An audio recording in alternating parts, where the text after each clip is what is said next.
خیلی از این ایرانی‌ها هستن،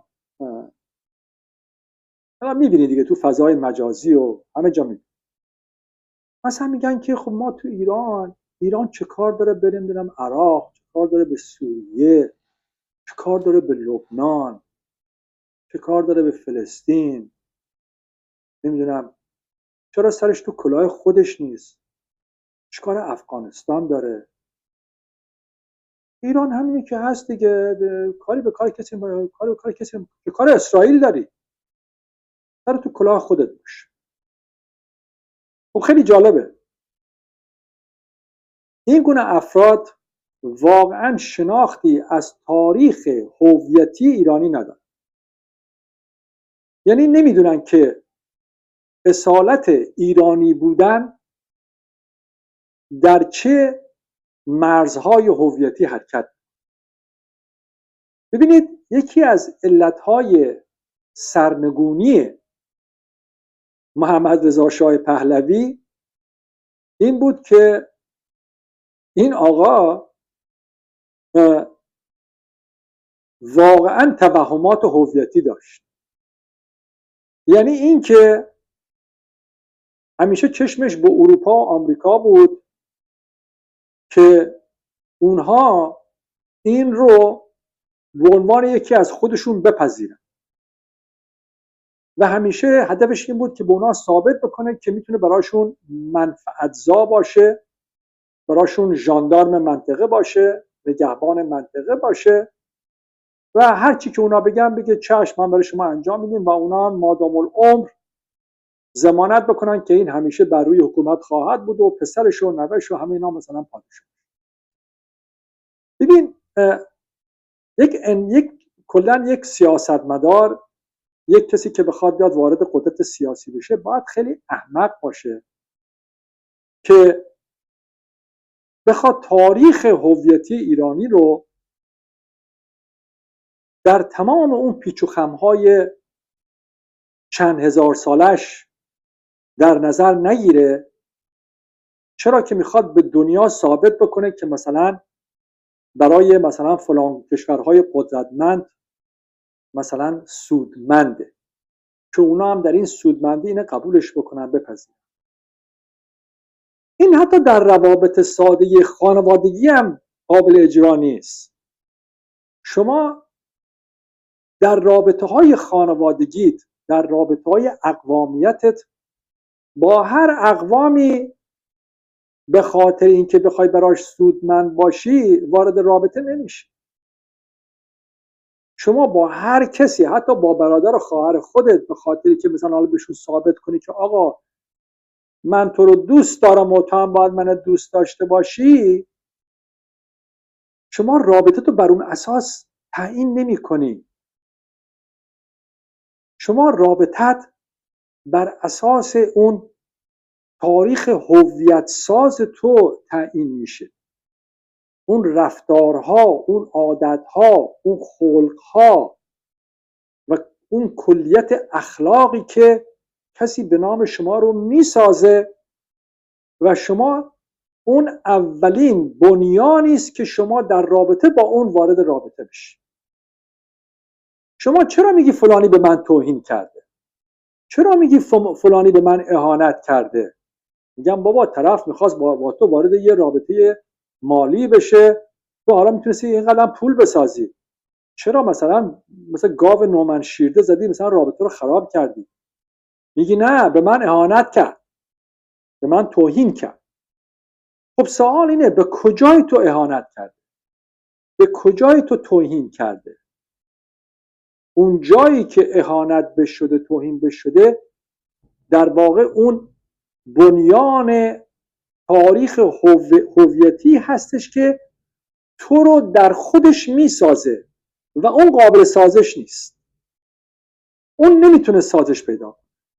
به خاطر همین هم است که تو حاضری همه اون منفعت رو به دور بریزی برای اینکه وقتی به خودت نگاه بکنی بگی این من هستم.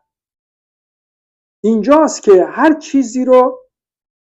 چیزی رو ظاهراً بر اساس منفعت صرفاً پولی در حیطه انسانیت نمیشه خرید، نمیشه به قول معروف برقرار کرد. و اینکه ماهیت و هویت شما در اون رابطه چیه، این خیلی مهمه. به خاطر همین هم بود که مردم ایران توی سال 57 56 57 با این که طبق آمار و ارقام اقتصادی با تمام اون حالا دزدی‌هایی هم که میشده، حالا نمیدونم دلار نمیدونم آمریکایی 7 تومن بود و مردم در به اصطلاح رفاه نسبی بودن و اینا، شاه رو سرنگون کردن. بعد میگن که خب این مردم نمک نشناس بود، این مردم نمیدونم خوشی زیر دلشون زده بود. نه، هم چیزی نیست، همچی چیزی نیست. همینقدر که شما احساس خطر در حفظ و حراست از هویت ایرانی بودنت بکنی در مقابل فرهنگ غربی که وارد شده و میخواد خودش رو تحمیل بکنه بر هویت شما، شما خودت با خودت بیگانه میشی. این بیگانگی و هویتی بالاترین ترسی است که میتونه بحران ایجاد بکنه. و اگر شما این تاریخ هویتی ایرانی رو ندونی، خب نمیتونی با مردم کنار و خود به خود پس زده میشی، دفع میشی. یکی از علتهای سرنگونی رژیم پهلوی به خاطر همین بحران هویتی بود. و اینکه مردم احساس میکردن که بهشون اهانت شده، بهشون توهین شده. اونم توسط کی؟ توسط کسی که خودش رو رئیس مملکت بود. سرنگونش کرد. این هم کشته دادن. سال 57 کم کشته ندادن.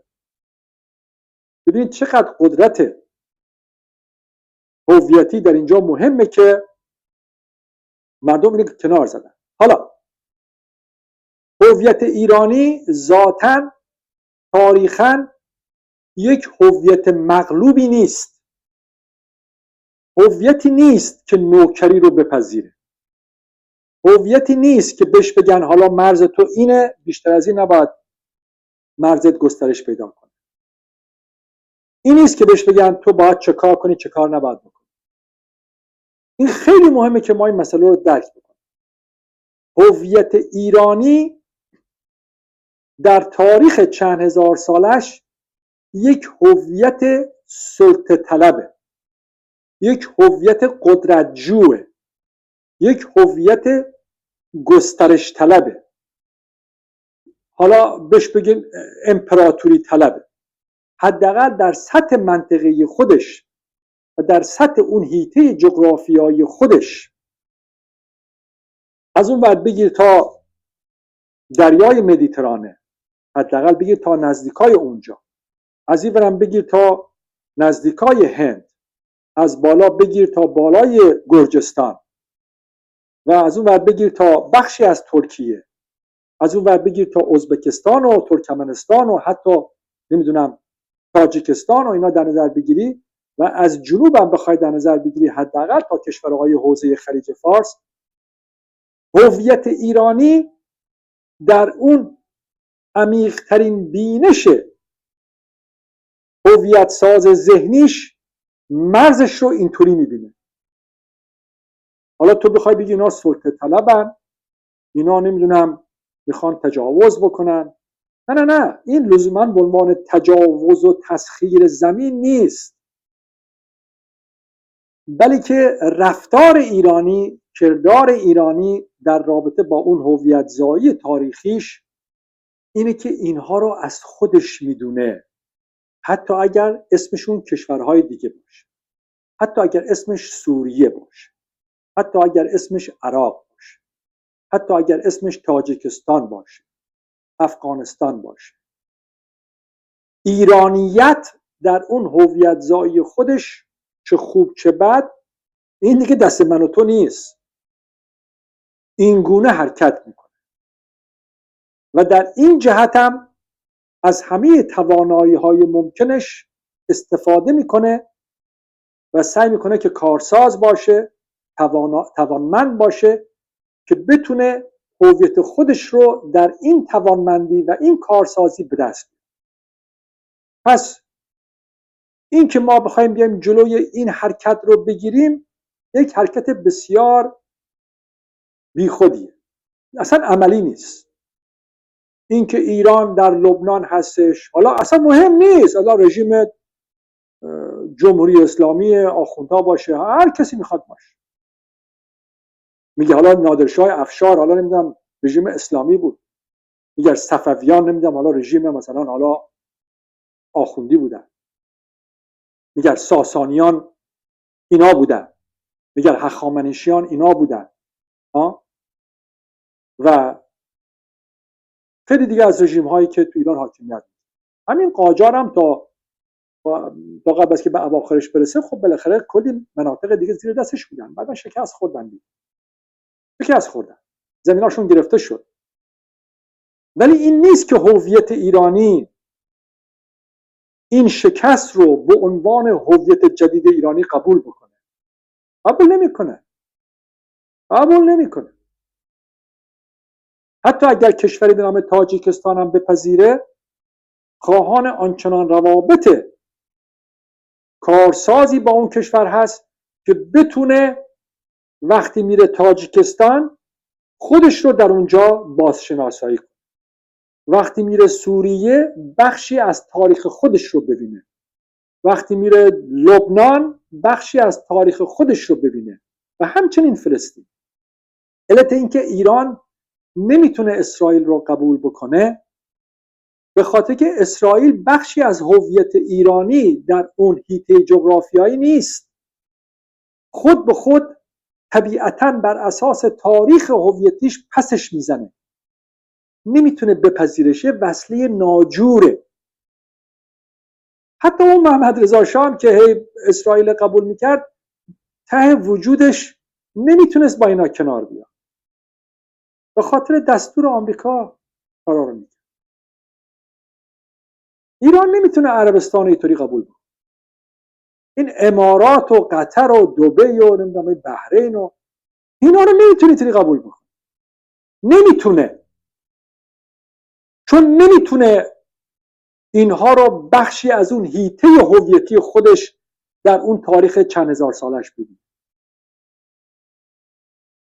مجبوره که خودش رو اینقدر قوی بکنه که حداقل اون نفوذ لازم رو در اون حیطه جغرافیایی اعمال بکنه. ایران یک امپراتوری منطقه‌ای بوده و همواره میخواسته که باشه و هیچ چاره‌ای هم جز این نداره. حالا تو بیا برو محکوم بگو ما میخوایم مثل کره جنوبی باشیم. تو نمیتونی مثل کره جنوبی باشی، تو نمیتونی مثل هند باشی.